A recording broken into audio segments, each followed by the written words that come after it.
When you think of Apple, one name instantly comes to mind. Tim Cook, the man who has led one of the world's most valuable companies for over a decade, so it's natural to assume he owns Apple. In reality, Tim Cook owns less than 0.1% of Apple. That's fewer than 1 out of every 1,000 shares. Yes, the CEO of Apple doesn't even come close to controlling the company.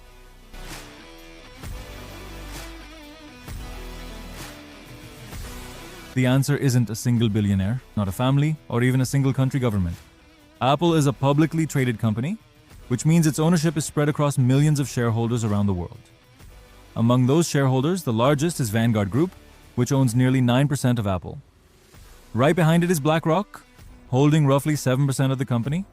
Together, these two investment giants own more than 16% of Apple. That's an enormous stake in a company worth trillions of dollars. But here's where it gets interesting. Vanguard and BlackRock don't own Apple for themselves. They manage investments on behalf of millions of people, ordinary individuals saving for retirement, pension funds, mutual funds, exchange-traded funds, universities, charities, and other institutions. So while these firms appear at the top of Apple's shareholder list, they're actually managing money that belongs to millions of investors. Does that mean they control every decision Apple makes? Not exactly. They do have significant influence because they can vote on important corporate matters, including the election of board members and major company proposals.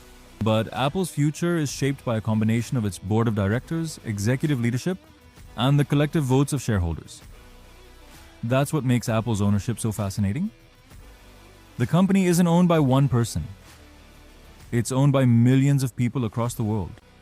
Tim Cook leads Apple as its CAO, but the company itself belongs to a vast network of investors whose combined ownership powers one of the greatest companies ever created. And maybe that's the greatest lesson Steve Jobs left behind.